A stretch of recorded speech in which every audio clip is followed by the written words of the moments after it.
Mtazamaji wangu, natumai mzima popote ulipo na karibu tena katika YouTube channel yetu, kituo nambari 1 kinachozidi kukuletea taarifa za siasa. Mtazamaji, mojawapo taarifa inayozidi kugonga vichwa vya habari leo hii ni kuhusiana na chama cha Chadema leo hii kukosoa hatua ambayo imeweza kufanywa na Mahakama Kuu.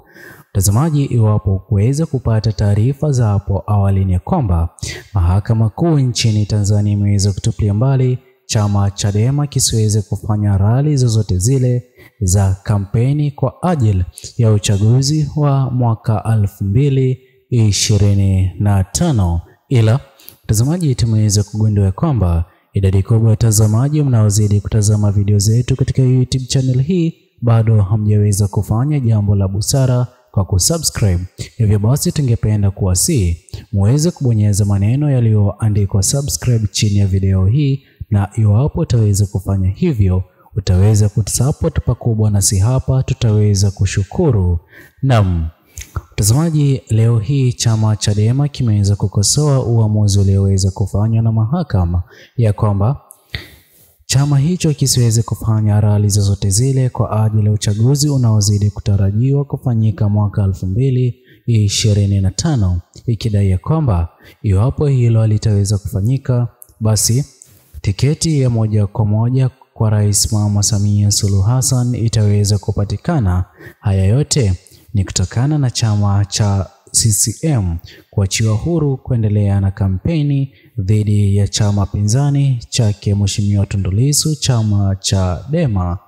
Na mtazamaji, amini usiamini, idadi kubwa ya wananchi wa Tanzania wameonyesha kuchukizwa na hatua hiyo, ambayo wameweza kudai kwamba maamuzi yaliyoweza kufanywa na mahakama yameweza kuwa na upendeleo, hatua ambayo hawataweza kuinyamazia kimya na kuendeleza ya kwamba no reform no elections. Iwapo katika taifa hilo la Tanzania kutaweza kufanyika mabadiliko ya haraka na kuonekana kila kitu kuwa sawa kama wanavyozidi kuomba wananchi wa Tanzania, basi huenda kaweza kulemaza uchaguzi wa mwaka 2025. Mtazamaji, wananchi katika taifa hilo la Tanzania wameweza kukosoa upendeleo kwa chama cha CCM, kwani kinazidi kupiga kampeni kwa ajili ya mwaka 2025 waweze kupata ushindi kwa nafasi ya urais. Haya yote yanaaminika kwamba Rais Mama Samia Suluhu Hassan anazidi kuongoza hafla hiyo kutokana na jinsi ambavyo chama cha Chadema kinazidi kupenda nacho kiweze kupewa fursa hiyo. Je, mtazamaji, kwa nini mahakama iliweza kufanya maamuzi magumu dhidi ya chama hiki Chadema? Sote tunafahamu kwamba hivi sasa vuguvugu la siasa katika taifa jirani la Tanzania limeweza kuwa ni pigo kubwa kwa uongozi wa CCM, ni kinyume na walivyoweza kutarajia hapo awali ya kwamba katika taifa hilo vuguvugu la siasa litaweza kuwa ni chama cha CCM pekee na sio chama Chadema chake Mheshimiwa Tundu Lissu, ambaye anazidi kuendelea kushikiliwa katika korokoro kutokana na kesi ya uhaini, jambo ambalo Mheshimiwa Tundu Lissu aliweza kusambaza katika mitandao ya kijamii, yeye kuendelea kusihi wafuasi wake waweze kumpigania, akidai kwamba iwapo ataweza kushinda na kuondoka katika kesi hiyo, akirejea katika siasa za mwaka 2025, iwapo ataweza kupewa nafasi ya kuwania rais, basi ataweza kumondoa afisini Rais Mama Samia Suluhu Hassan. Maneno yanayozidi kuonekana kuendeleza vuguvugu za kisiasa pande hizi mbili kati ya Chadema pamoja na CCM.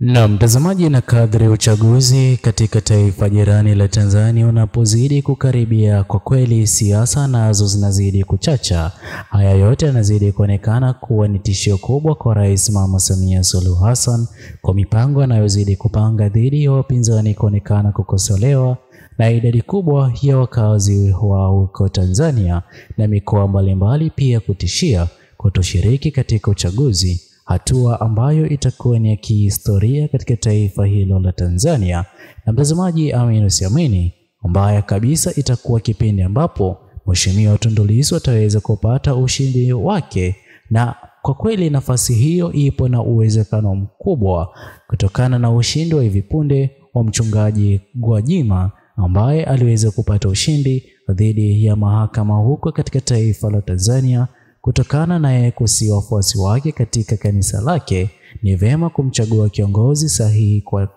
kwa uchaguzi wa mwaka 2025, maneno yaliyokuwa yakionekana kulenga moja kwa moja kukosoa serikali ya CCM, ambayo pia aliweza kutangaza kupinga utekaji uliokuwa unaozidi kuonekana katika taifa hilo la Tanzania, maneno ambayo hayakuweza kuwa sawa kabisa na Rais Mama Samia Suluhu Hassan na uongozi wake wa serikali ya CCM kwa ujumla, hatua ambayo iliweza kusababisha mchungaji huyo kutekwa kwa muda na mwishowe kuachiwa. Na hata baada ya kuachiwa, kuna mambo magumu ambayo yaliweza kuwekwa mbele yake kutokana na kile alichokitamka awali. Na mtazamaji, amini usiamini, viongozi wanaozidi kushikilia chama cha CCM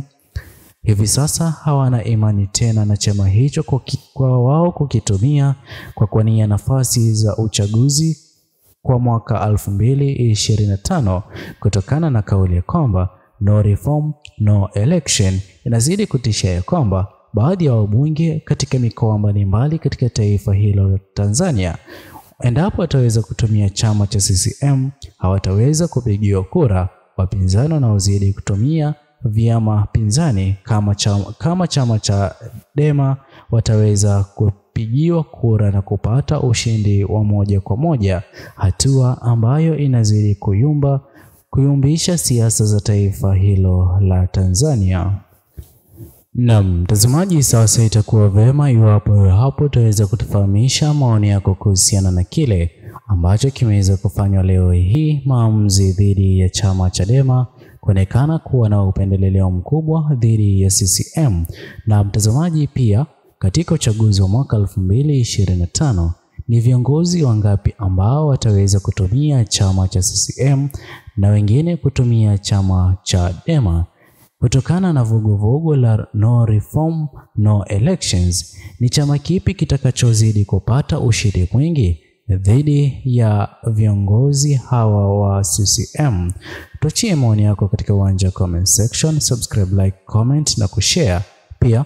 nikimalizia, ningependa ufahamu kwamba katika siasa hizo za taifa jirani la Tanzania, kipindi ambapo Mheshimiwa Tundu Lissu ataweza kuachiwa huru, basi chama chake kwa mara nyingine kitaweza kupata nguvu na hata wafuasi wake kuwa na imani kwa kushiriki uchaguzi wa mwaka 2025.